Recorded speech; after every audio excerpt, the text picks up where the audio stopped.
Even after the killing of 7 aid workers, including 3 Brits and an American, the White House is sticking to its role as Israel's greatest cheerleader. National Security spokesperson John Kirby has continued to take on that task with gusto. The President on February 8th issued a memo, and it said, and you already know this, but just for context, it said that it was the policy of this administration to prevent arms transfers that risk facilitating or otherwise contributing to violations of human rights or international humanitarian law. Is firing a missile at people delivering food and killing them not a violation of international humanitarian law? Well, the Israelis have already admitted that this was a mistake that they made. They're doing an investigation. They'll get to the bottom of this. Let's not get ahead of that. Your question presumes, at this very early hour, that it was a deliberate strike, that they knew exactly what they were hitting, that they were hitting aid workers and did it on purpose. And there's no evidence of that. I would also remind you, sir, that we continue to look at incidents as they occur. The State Department has a process in place. And to date, as you and I are speaking, they have not found any incidents where the Israelis have violated international humanitarian law. Unless you think we don't take it seriously, I can assure you that we do. We look at this in real time. They have never violated international humanitarian law ever in the past 5 to 6 months. I'm telling you, the State Department has looked at incidents in the past and has yet to determine that any of those incidents violate international humanitarian law. Unless you think we don't take international law seriously, right? That's his challenge. Well, you surely think we take international law seriously, and then you should accept that our judgment is that Israel has never, or not since October the 7th at least, broken international law, right? Maybe we don't take you very seriously, John Kirby. Maybe one of the reasons we don't take you seriously is because of answers like that, right? Israel has killed 32,000 people, the majority of them civilians. They've bombed hospitals and aid workers, and they've bragged about putting Gaza's 2 million people under siege, right?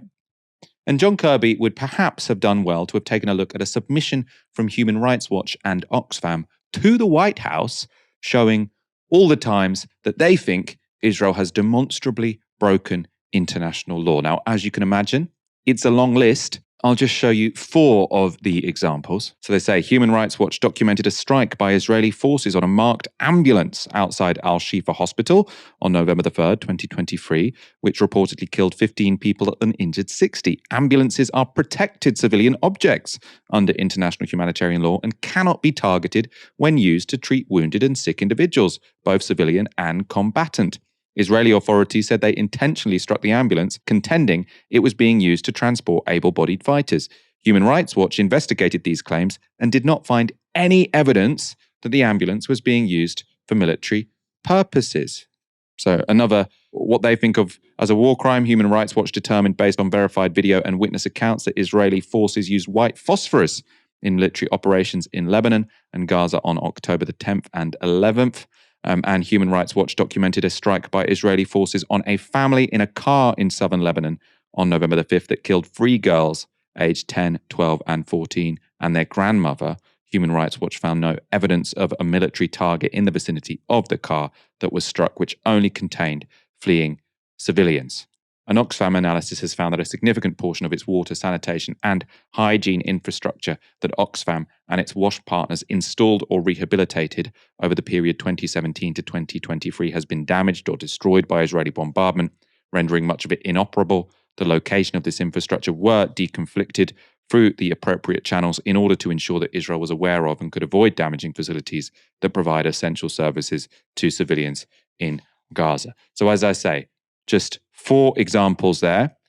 Bombing ambulances. They say, oh, Hamas were in the ambulance. Well, if it was an injured combatant, that's still a war crime. And Human Rights Watch say there is absolutely no evidence whatsoever that there were, it was being used by able-bodied militants. No evidence whatsoever. They also say, actually, that even if there had been a militant in there, given that this killed 15 people and injured 60, there's some serious questions about whether that would have been proportionate.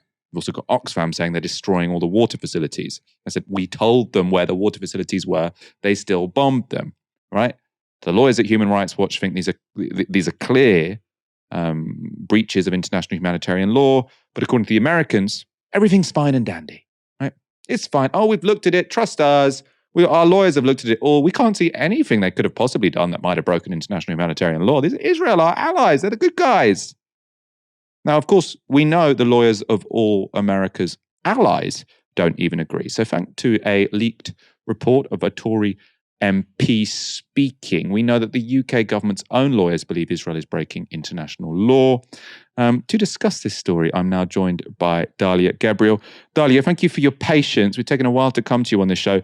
It's mainly because that interview with Nick Maynard was so impressive. I thought he sort of really put forward his experiences so powerfully. But really great to get you on for your perspectives. My question to you, do you think the US takes international humanitarian law seriously? John Kirby thinks we should. Not only does the US not take international law seriously, they are deeply invested in Israel being able to get away with what they are doing scot-free without real accountability. And this is kind of a limitation that is inherent to international law, in that international law was not designed in order to stop violence in its tracks when I say international law, I mean the code of the law, but also the institutions of accountability that surround the international law, which is as important in many ways as what the law actually says. But international law was not designed in order to stop violence in its tracks when that violence is being conducted by a colonial hegemonic power. It has always contained within it these exceptions and these ambiguities and these kinds of places where you can fudge action being taken. I think it was very interesting that John Kirby there, he used very specific wording when he was asked, so you're telling me that Israel has not committed any war crimes in the past 5 months? And he says, I am telling you that the US State Department has yet to determine whether or not Israel has committed war crimes. That's very specific wording because it creates this kind of lag in the system and this kind of lag in the process that allows for some kind of plausible deniability. International law has, and the institutions surrounding it have always kind of had this with this kind of limitation within it.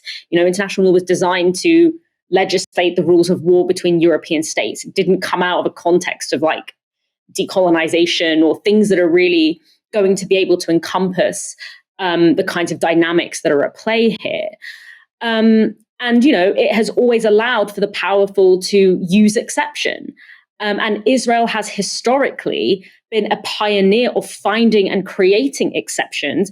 And the greatest beneficiary of that innovation, that legal and political innovation, has been the US. When you look at, for example, the war on terror, which is the suite of policies and state practices that defines 21st century United States statecraft, that was formed on the blueprint of the kinds of states of exception that Israel had developed through their political alliances, through their legal innovations, their legal technologies, their ways of skirting accountability in the moment, or being able to make a legal case that what they are doing should sit outside the realms of international law, for example, by creating ever-ending and ever-expanding and ambiguous boundaries around the definition of terrorism and terrorist sympathy. That then formed the blueprint of all of the various violations of international norms that the war on terror has had, not to mention the explicitly illegal war in Iraq, which still no one has actually been held accountable for, to all the varying kinds of things that have actually been technically legal within the realm of this exception of terrorism, but actually do violate some core international norms and rights. So in a sense, to kind of portray Israel as a rogue state that is somehow acting separately from what the US desires, at its core, even if the US might have sort of like some specific oppositions or some specific discomforts with, for example, the way that Israel might be making it harder for them to defend them. But fundamentally, the US is very invested in the idea that a colonial power like Israel, that is its ally, is able to get away with whatever it is trying to do without actually facing real-time accountability or even retroactive accountability. So it's not just that they don't take international law seriously. It's that they are invested in international law not being applied equally to and rigorously to a state like Israel.